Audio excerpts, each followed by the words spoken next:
Hi, and welcome to the Audrain Automobile Museum here in Newport, Rhode Island, and our exhibition, What's the Super in Supercars? Today, Ben Chester and I are going to take a closer look at the Vector W8. Now, Ben, I know that we've had lots of conversations about this car and what it means, and I have to say, I sort of grew up with this car. It's extraordinary. I kept reading in all the car magazines about what was happening to this all-American supercar that was going to take it to Ferrari, to Acura, to Lamborghini, to everybody, to Porsche. And it's amazing to think that Gerald Weigart thought that he could actually start a new company to take on the giants. I mean, obviously we saw what happened to Preston Tucker. We saw later what happened to John DeLorean. And it's amazing how much work Weigart put into this car and how extraordinary it is. And I think a lot of people, myself included, have a tendency to sort of judge this car by its cover and think, well, it's flash and nothing more. It's interesting, Donald.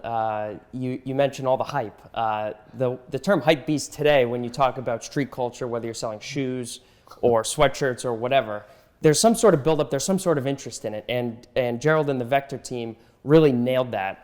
Even starting in the 70s when they put a concept car to auto shows and you started seeing this Vector mystique in all the magazines, and people thought, is it too good to be true? A 200-mile-an-hour supercar built in America? It's unbelievable. But by the time the late 80s, the 90s came around, you see this General Motors 6-liter twin turbocharged V8, advanced materials, carbon fiber, Kevlar, automatic Recaro seats. You're thinking, this could be the greatest car of all time. But what happened? Well, I mean, I think there's certainly a couple of things that's interesting. You mentioned the fact that it came out in the late 1970s. The prototype was finished in 1976. They showed it as a running prototype in 1978. The car here in the show is a 1992. So you're looking at a 1992 production of a late 60s design, because he started working on this in 1971. And so I think that a lot of the world had passed by. One of the other things is that when it was first introduced for production, of course they only made 17 of these in the end for customers, it cost $189,000. It was almost $300,000 by the time this car was built. And so the competition was pretty stiff at that price point. The competition was stiff, and at this point, Weigart was looking for any sort of funds to keep the business going. Like you said, they only ended up building 17, but posters like this that we'll show later advertised any sorts of ways to make money. T-shirts, posters, informational brochures, they'd sell anything to continue funding the program because Weigart had a dream that started in the 70s and he would not let it die. He was a determined engineer with a team who was behind him to support it, and it didn't essentially live up to its dream, but there was so much attention and so many people even still have come in the museum and say, wow, I had this poster on my wall and I've never gotten to see one. And that's the unfortunate reality of the Vector, is that with all the engineering, with all the complicated materials that were being used in the 70s and 80s that may seem common now, we're so far ahead of its time that I'm not sure if the folks, the public, the exotic enthusiasts were ready. Well, it's an interesting point, too. The fact that Weigart was an engineer, a real engineer. He had a really good engineering team. And what this car has under its skin is extraordinary, even today. I mean, the fact that this car, which looks like it's just a show car, you could never get in this car and drive it, actually, astonishingly, passed all of its safety crash tests with a single chassis. I mean, that's real engineering. They had this wonderful space frame with collapsible sections so that none of the body panels are stressed at all. Right. So it's just hanging on the edges. Right. And you think about the fact that this car has this kind of power that it has with an automatic transmission, which is one of the challenges. Mm-hmm. It's over 600 foot-pounds of torque. And one of the problems that he had was the fact that production was very slow, interest was fairly low, and he had a lot of hype from the press, but he couldn't supply it with cars. And then in tests, the car had a tendency for fairly dramatic failures. Because there was just so much going on. Much like the Tucker. I mean, all the 50 Tuckers built were prototypes. They built officially 2 prototypes and 17 production cars, but in effect, there were 19 prototypes. But one of the things that's so really interesting about this car, too, is the interior is absolutely astonishing. You think that for a car like this, that typically has those very heavy offsets because of the wide front wheels. Sure. You sit in most supercars slanted like this and driving the steering wheel. But the seats in the Vector are almost shoulder to shoulder in the middle of the car. So you actually have a straight pedal box, which is astonishing for a car like this. And the control panel is absolutely hysterical. I mean, the digital controls and the digital gauges rather, and all the controls, including an hours timer, as if you're in an airplane. The car even has in its instrument cluster a pyrometer, so you can monitor the heat level of the exhaust pipes. I mean, it's just absolutely amazing because you think about what heat those turbos are putting out, and so this is absolutely remarkable. You think about what a Bugatti, Veyron or Chiron, all of that heat that those engines put out and the way they dealt with it in the 2000s.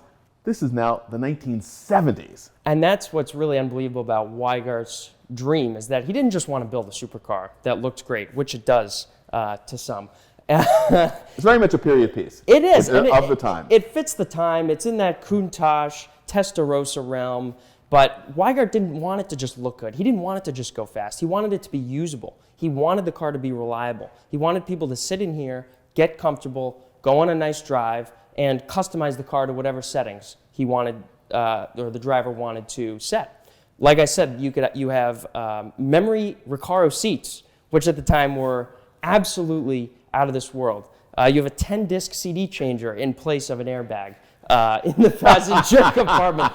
But part of that digital dashboard you mentioned also controls the amount of boost that the turbos produce. So let's say you don't want to go 200 miles an hour. You can turn the boost down, maybe save a little gas mileage here and there, and drive the car more comfortably. But it was a very usable car. It was a 3-speed Turbomatic from General Motors, very strong, very durable, allowed you to drive the car without much stress, without working too hard. And it really, the goal was to be, yes, the best of all the aerospace materials. Yes, we're using materials and engineering methods that really haven't been seen before. But he wanted it to be really brought down to earth and really connected with the everyday enthusiast and be able to be used and enjoyed by the masses. We think about what certainly I and most of the world acknowledge as the incredible supercar of the 20th century, the Mclaren F1. Sure. And you think about what Weigart was doing here, as you said, extreme performance and comfort. 12-second quarter mile at 124 mile per hour and Wilton carpets. Yeah. It's of course. It should have been a world beater. It really should have been. Yep. So, again, we asked the question in this exhibition, what's the super in supercars? This arguably answers all of those questions. I think one of the aspects of this exhibition, why is this super, that we haven't talked about so much is, how does this car make you feel? What does it feel like to be in the museum with your back to an F40 that you may have seen before? I mean, there's 1,300 of them. You can walk down the street and see an F40. F40s They're are all everywhere. around the place. But to see a Vector, to see folks come in here and really feel the presence of a car that they've seen on posters, maybe at an auto show in the 80s or even the 70s, and for people to really get up close with this car has been honestly special to observe, because all of these cars in here are special, unique, some are bespoke, etc. But this is mystical, Donald. This is a car that you don't even think about on a week-to-week basis if you're car crazy. So the way this makes, and the presence this car makes, is unique from many other cars in this exhibition, and that's really what's truly important about the Vector today. Well, it's a very interesting point you bring up, Ben, which is the way it makes you feel emotionally. And so this car puts up the numbers, which is certainly a part of being super. It sort of makes your pulse race when you see it because, wow, this is something unusual. And it's extremely rare.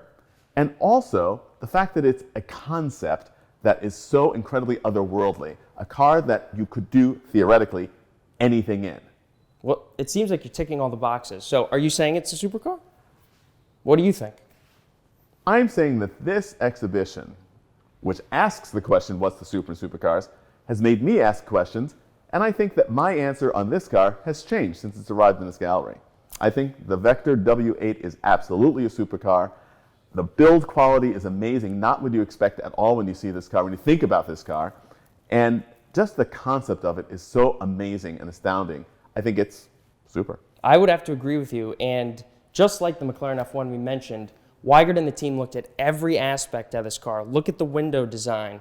Look at how this crease splits the window in half and continues to the back of the car. It was every inch of it that he said, we can make this part better and we can change this and really break the mold of what has been done before and how people look at supercars in the future. The last thing is, though, ultimately, it didn't go anywhere. And you think about what could have been, perhaps had the car been developed more quickly. Mm-hmm. Another car that we'll look at in close-up in this exhibition is a car which has amazing performance, race car derived, and was developed by its manufacturer in 13 months, as opposed to 10 years. So sometimes you can have super dreams and they don't become super realities. I think it's still great regardless. It's an unbelievable car to witness in person. I hope all of you get a chance to come down here and really take this car in, as it really does make an impact and leave a lasting impression, I think. Our exhibition here at the Audrain Automobile Museum runs through May 29th. Come and join us here in Newport and keep enjoying our YouTube videos.